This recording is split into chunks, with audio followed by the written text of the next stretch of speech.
বন্ধুরা দেখুন, আজ আবার এসেছি সিঞ্জিনী রান্নাঘরে। আজকে যে রেসিপিটি বানাবো সেটি হলো পেঁপের মোরব্বা। আপনারা দেখতে থাকুন ভিডিওটি প্রথম থেকে শেষ পর্যন্ত, আমি কিভাবে পেঁপের মোরব্বা হয়।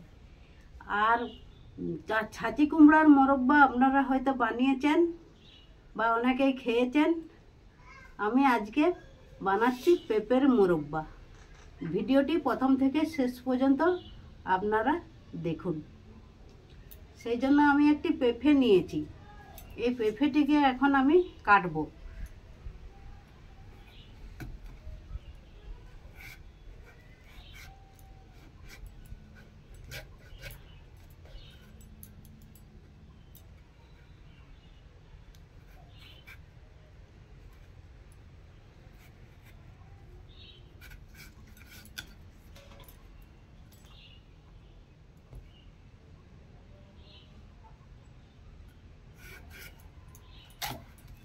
এই যে পেঁপেটা একটু পাকা পাকা হয়ে যাচ্ছে, তবে খেতে ভালো লাগবে।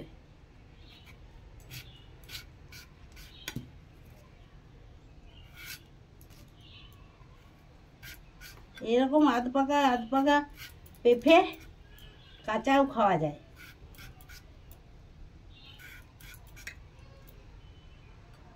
খানিকটা করে বাদ দিয়ে দেবো।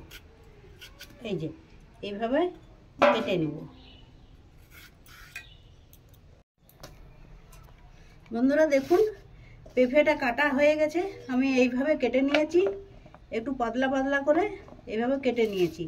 তো আমি এখন এই যে পান খাওয়ার চুন নিয়েছি, এই চুনটা দিয়ে আমি এটা ভিজিয়ে রাখবো জলে খানিকক্ষণ।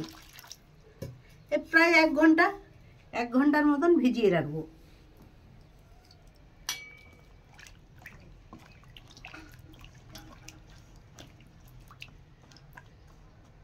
এক ঘন্টা মতন ভিজিয়ে রাখবো। তো ঢাকা দেওয়া থাকলো এটা। বন্ধুরা দেখি 1 ঘন্টা ভিজিয়ে রেখেছিলাম। আমি এটা এখন ভালো করে কলতলা থেকে কচলে কচলে ধুয়ে নিয়ে আসছি। 3-4 বার ধরে কচলে কচলে ধুয়ে নিয়ে আসবো। বন্ধুরা দেখুন, আমি এইগুলো চুন থেকে তুলে নিলাম, দিয়ে ভালো করে জল দিয়ে 3-4 বার ধরে ধুয়ে নিলাম। তো এখন এইগুলো আমি এইটা কাঁটা চামচ দিয়ে একটু এরকম করে খোপারে নেব। এরকম খোপারে নেব চারদিকটা।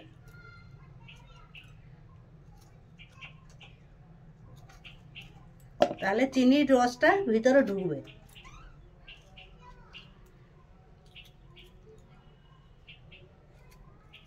এইভাবে আমি করে নিচ্ছি। বন্ধুরা দেখুন, এই যে কাঁটা চামচ দিয়ে সিদ্ধ করে নিয়েছি, এটা আমি এখন জলে সিদ্ধ করে নেব খানিকক্ষণ। দিয়ে দিলাম কড়াইয়ে। 15 মিনিট আমি এটাকে সিদ্ধ করে নেব জলে।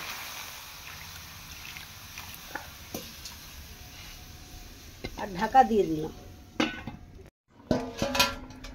বন্ধুরা দেখুন, ঢাকাটা খুলে দেখি আমি। এই দেখুন হয়ে গেছে 15 মিনিট। আমি এগুলো এখন জল ঝরিয়ে নিচ্ছি। এই দেখুন এইভাবে জলটাকে সম্পূর্ণ ঝরিয়ে নিতে হবে।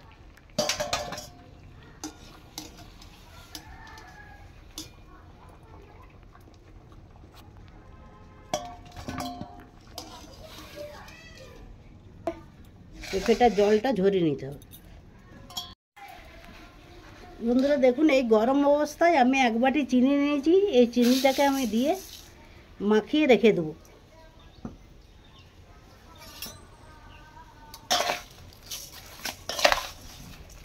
খানিকক্ষণ থাকুক এই চিনিটা।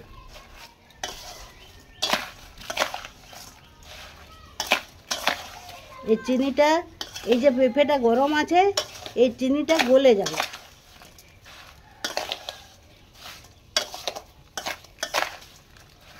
এইভাবে আমি ঢাকা দিয়ে রেখে দিচ্ছি খানিকক্ষণ।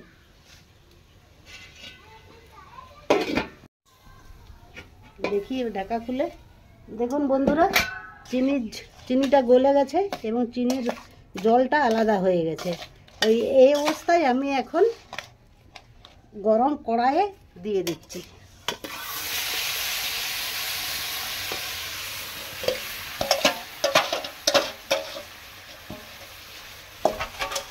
এটাকে আমি এখন হালকা করে, বেশি নাড়বো না, কালো হতে দেবো না, হালকা করে আমি এটা নেড়ে নেব।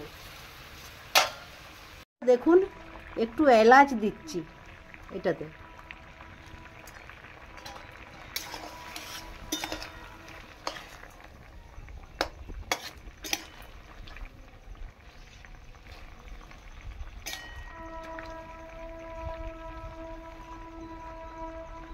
বন্ধুরা দেখুন একটু ফটকেরি দিচ্ছি, এটার সঙ্গে একটু ফটকেরি লাগবে।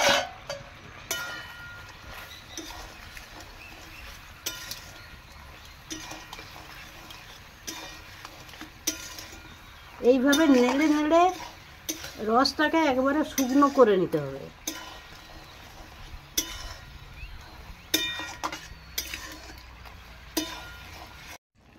বন্ধুরা দেখুন এই অবস্থায় আমি এখন নামিয়ে ঠান্ডা হতে দেবো। ঠান্ডা হয়ে গেলে এটা টেনে যাবে আর এটা গায়ে গায়ে লেগে যাবে, মোরব্বাটার পেঁপেটার গায়ে গায়ে লেগে যাবে, দিয়ে মোরব্বা রেডি হয়ে যাবে। এবার ঠান্ডা হতে দেবো। দেখুন বন্ধুরা আমার মোরব্বা রেডি হয়ে গেছে, পেঁপের মোরব্বা। তো বাজার থেকে অনেকেই আপনারা তো কিনে খান, তো এইভাবে পেঁপের মোরব্বা বানিয়ে বাড়িতে খাবেন, দেখবেন খুবই খেতে ভালো লাগবে, খুবই সুস্বাদু লাগবে।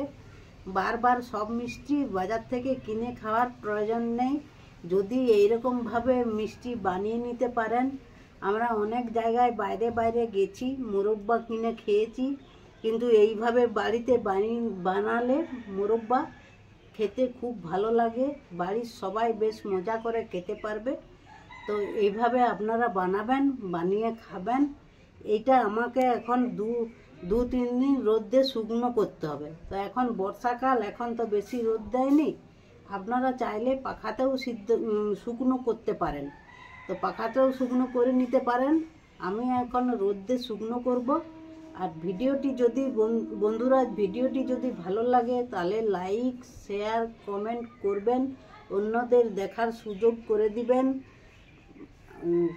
চ্যানেলটিতে যারা এখনও নতুন তারা সাবস্ক্রাইব করবেন। ভালো থাকবেন, সুস্থ থাকবেন, দেখা হবে আবার পরবর্তী ভিডিওতে। এই দেখুন পেঁপের মোরব্বা আমার বানানো হয়ে গেছে। আমি 2 থেকে 3 দিন রোদে শুকনো করব, তবে যে মোরব্বাটা রেডি হবে। তো আপনারাও এইভাবে বাড়িতে ট্রাই করবেন, দেখবেন খেতে খুবই ভালো লাগবে।